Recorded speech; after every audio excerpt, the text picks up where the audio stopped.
औज़ुबिल्लाहिमिनश्शैतानिर्रजीम बिस्मिल्लाहिर्रहमानिर्रहीम सल्लल्लाहु अलैहि वसल्लम। हम वाइटामिन डिस्कस कर रहे हैं और वाइटामिन में आज हम जो है विटामिन B6 या पायरिडॉक्सिन डिस्कस कर रहे हैं। 3 एक्टिव फॉर्म में हो सकता है। ये पायरिडॉक्सिन रिंग है बेसिकली, और यहाँ जो फंक्शनल ग्रुप है इसी के डिफरेंस के बेस के ऊपर अगर अल्कोहल है तो पायरिडॉक्सिन, एल्डिहाइड है तो पायरिडॉक्सल, और अगर एमाइन है तो पायरिडॉक्सामीन। ठीक है, अल्कोहल है तो पायरिडॉक्सिन, ये पायरिडॉक्सिन रिंग है। ये इस फंक्शनल ग्रुप का डिफरेंस है, पायरिडॉक्सल अल्कोहल, एल्डिहाइड है तो पायरिडॉक्सल, और अगर अमाइन है तो पायरिडॉक्सामीन। इनकी जो एक्टिव फॉर्म है उसको हम पीएलपी कहते हैं। ठीक है, पायरिडॉक्सल फॉस्फेट कहते हैं। इन तीनों वाइटामिन्स, ये बेसिकली वाइटामिन्स हैं और ये इसकी एक्टिव फॉर्म है। तो एक्टिव फॉर्म में किसी भी किस्म की फॉस्फेट ग्रुप का addition due to any reaction वो इसको एक्टिव फॉर्म में कन्वर्ट कर सकते हैं, जैसे पायरिडॉक्सिन फॉस्फेट, पायरिडॉक्सल फॉस्फेट और पायरिडॉक्सामीन फॉस्फेट। तीनों को हम पीएलपी भी कहेंगे। वही बात कि the differ only in the nature of the functional group attach to the ring. जो 3 वाइटामर में जो डिफरेंस है वो इसके फंक्शनल ग्रुप का है, और इनके साथ अगर फॉस्फेट अटैच होते तो ये इसकी एक्टिव फॉर्म है। ये वही रिएक्शन दोबारा दिखाए गए हैं, पायरिडॉक्सिन और पायरिडॉक्सल फॉस्फेट अटैच हुआ पायरिडॉक्सिन में। इंटर कन्वर्जन होती रहती है इनकी, और आपस में भी ये इंटर कन्वर्जन होंगे। पायरिडॉक्सल फॉस्फेट पायरिडॉक्सन डॉक्सिन फॉस्फेट में भी कन्वर्ट हो सकता है। फॉस्फेट ग्रुप के एडिशन के बाद पीएलपी बन गया। यहाँ भी पायराडॉक्सामीन जो है फॉस्फेट ग्रुप के एडिशन के बाद पायराडॉक्सामीन फॉस्फेट बन गया। इंटरकन्वर्जन है तीनों फॉर्म्स की, और आपस में भी और दोबारा से वाइटामर फॉर्म में भी। किस रिएक्शन में इंपॉर्टेंट है ये? बेटा काफ़ी इंपॉर्टेंट वाइटामिन है, गो के इसके साथ कोई ख़ास डिजीज़ हम नहीं अटैच करते, लेकिन हमारे एनर्जी जनरेशन, हमारे अमाइनो एसिड्स की मेटाबॉलिज्म में और स्टीरॉयड हार्मोन्स के मेटाबॉलिज्म में काफ़ी की रोल परफॉर्म करता है। और डिफरेंट न्यूट्रिएंट्स जैसे कि कार्बोहाइड्रेट और सॉरी अमाइनो एसिड और कार्बोहाइड्रेट मेटाबॉलिज्म को आपस में लिंक करने वाले रिएक्शंस में भी एज ए कोएंजाइम ऐड करता है। Okay, pyridoxal PLP function as a coenzyme for large number of enzymes. Second year में आप देखेंगे मोस्ट ऑफ टाइम B6 आपको की रोल परफॉर्म करता हुआ नजर आएगा। इसमें अमाइनो एसिड के मेटाबॉलिज्म है, ग्लाइकोजन के मेटाबॉलिज्म है, और स्टीरॉयड हार्मोन के एक्शन से। Pyridoxine is a coenzyme for many of enzymes involved in the amino acid metabolism, especially in the transamination और decarboxylations. पोस्ट ट्रांसलेशनल हम बार बार बात करते आए हैं। कुछ प्रोटीन्स की पोस्ट ट्रांसलेशनल मॉडिफिकेशन बहुत इंपॉर्टेंट होती है, जिसके बाद वो अपना पूरा करेक्टर चेंज कर लेती हैं। तो उन रिएक्शंस में जो है ये B6 एज ए कोएंजाइम काम करता है। ग्लाइकोजन फॉस्फोराइलेज जो है where the phosphate group is catalytical important, उसमें एज ए कोएंजाइम जो है storage form of the glycogen में ये बहुत इंपॉर्टेंट रोल परफॉर्म करता है। अमाइनो एसिड मेटाबॉलिज्म में ट्रांसमाइनेशन है, हमारे लीवर के ही आप भी पढ़ चुके हैं पहले एंजाइम में, AST, ALT, SGPT, SGOT, ये एंजाइम्स हैं।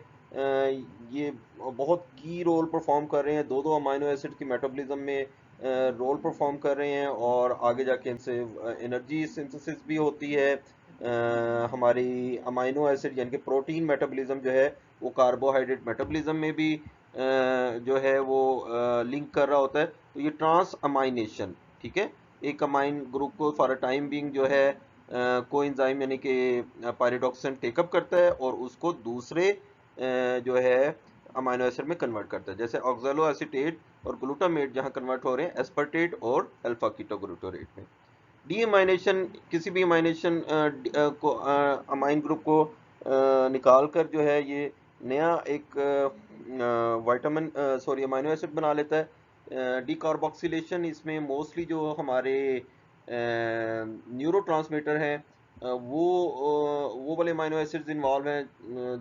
डिफरेंट किस्म के हमारे जो न्यूरोट्रांसमीटर जिसमें हिस्टामीन वगैरह और सेरोटोनिन वगैरह ये सब चीज़ें आ जाती हैं। तो वो या डोपामीन भी है, तो ये उसमें डिकार्बोक्सिलेशन का प्रोसेस इन्वॉल्व होता है, और उसमें जो है हमारा पायरिडॉक्सिन जो है वो एज अ कोएंजाइम एक्ट कर रहा है। कंडेंसेशन ये प्रोसेस आप हीम सिंथेसिस में देखा है। ग्लाइसिन और सक्सिनाइल कोए जो है वो अमाइनो लिवोनिक एसिड में इसको कन्वर्ट कर रहा है। अगर ये प्रोसेस नहीं होगा, यहाँ B6 नहीं होगा, तो आगे हीमोग्लोबिन की सिंथेसिस कंप्रोमाइज होगी। होमोसिस्टीन का भी यहाँ मिथ्योनिन में आप प्रोसेस वो देख चुके हैं, उधर हमने फॉर टाइम इसका जिक्र भी किया था, और ये उधर आप देखेंगे उन साइकिल में B6 आपको लिखा हुआ मिल जाएगा। तो हमारा इसकी डेफिशिएंसी से होमोसिस्टिनीमिया भी हो जाता है, ठीक है, कि होमोसिस्टीन जो है वो मिथ्योनिन में कन्वर्ट नहीं हो सकेगा। ग्लाइकोजन स्टोरेज में इसका इंपॉर्टेंट रोल है। ग्लाइकोजन जो है वो हमारा शॉर्ट टर्म जो इंटरमीडिएट जो है वो हमारा एनर्जी सोर्स है। फर्स्ट सोर्स जो है ग्लूकोज है, उसके बाद अगर वो डिप्लीशन हो जाए तो ग्लाइकोजन सोर्स पे आ जाता है। ग्लाइकोजन में भी लास्टली जो है, जो आखिरी वक्त तक ग्लाइकोजन को स्टोर करके रखेगा, वो आपका with the help of vitamin B6 होगा। स्टीरॉयड हार्मोन में बहुत इंपॉर्टेंट रोल है कि स्टीरॉयड हार्मोन आप पढ़ चुके हैं हार्मोन्स में या फिर सिग्नल ट्रांसडक्शन में। विटामिन डी के भी उसमें पढ़ा है कि स्टीरॉयड हार्मोन एक दफ़ा जब इनका प्रोसेस स्टार्ट हो जाता है, डीएनए के साथ बाइंडिंग होती है, तो उस जो ऑन सिग्नल है उसको ब्रेक करने के लिए हमें विटामिन B6 की ज़रूरत पड़ेगी, ठीक है। जब स्टीरॉयड हार्मोन की बाइंडिंग हो जाएगी डीएनए के साथ और वो अपना फंक्शन परफॉर्म करने लग जाए, तो उस स्विच को जो ऑन हो गया है उसको ऑफ करने के लिए B6 की हमें ज़रूरत पड़ेगी। अगर B6 नहीं है तो वो स्विच ऑन रहेगा, जो भी उस स्टीरॉयड हार्मोन का फंक्शन है वो कंटिन्यूसली जो है वो चलता रहेगा। अगर परसिस्टेंटली वो फंक्शन चलता रहे तो हमें जो है वो उसका नुकसान ज़्यादा हो जाएगा और कैंसर होने का चांस है, ठीक है। Pyridoxal phosphate removes the steroid hormone receptor complex from the DNA binding, terminating the action of hormones. In vitamin B6 deficiency, there is increased sensitivity to the action of low concentration of estrogen, androgen, cortisol and vitamin D.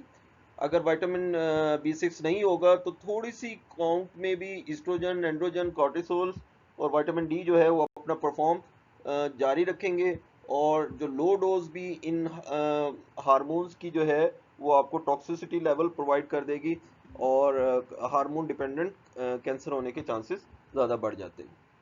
Specially breast cancer है, uterus cancer है या prostate cancer है। Clinical manifestation में हमारी यहाँ बहुत common disease है TB. TB में हम एटीटी देते हैं, एंटी ट्यूबरकुलोस थेरापी कहते हैं। एंटी ट्यूबरकुलोस थेरापी में जो है आइसोनियाजिड एक ड्रग है।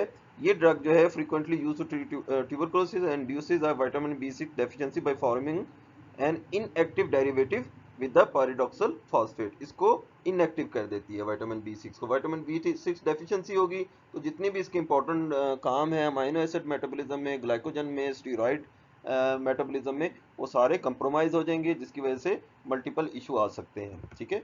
तो इस डेफिशिएंसी को कवर करने के लिए उन पेशेंट्स में जो कि एटीटी ले रहे हैं, टीबी की दवाई ले रहे हैं, उनमें हम एडिशनली जो है प्रिवेंटिवली जो है हम विटामिन B6 लाजमी स्टार्ट करते हैं, यानी कि as a part of ATT जो है हम इसको साथ देते हैं।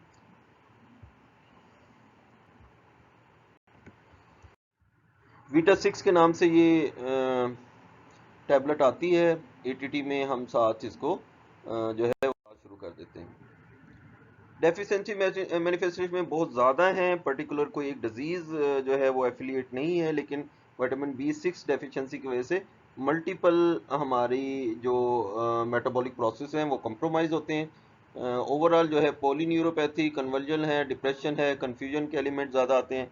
माइक्रोसिटिक हाइपोक्रोमिक अनीमिया, आप अभी हीमोग्लोबिन सिंथेसिस में इसका रोल देख चुके हैं। होमोसिस्टिनीमिया के जितने आगे साइड इफ़ेक्ट्स आएंगे, चाहे वो एंटीऑक्सीडेंट का है, कैंसर का है, या कार्डिक इश्यूज हैं या वास्कुलर इश्यूज हैं, वो भी इसमें ज़्यादा हो जाएंगे। पायराडॉक्सिन अकर्स इन द, हमें पता है इसके तीन हमने विटामिन्स देखे थे। पायराडॉक्सिन जो है वो ज़्यादातर प्लांट्स में होता है, जबकि पायराडॉक्सल और पायराडॉक्सामीन जो है वो एनिमल सोर्सेज से ज़्यादा आते हैं, मीट, लीवर वगैरह से। वाहिद वाटर सॉल्युबल विटामिन है जो कि जिसकी टॉक्सिसिटी लेवल है, ठीक है। तो neurological symptoms occur intake above the 200 milligram per day. अगर 200 मिलीग्राम पर डे से ज़्यादा हम देना शुरू कर देंगे तो उसमें न्यूरोलॉजिकल या सेंसरी न्यूरोपैथीज भी का चांस है हो सकते हैं। तो इसकी डोज जो है वो केयरफुली मॉनिटर करनी पड़ती है।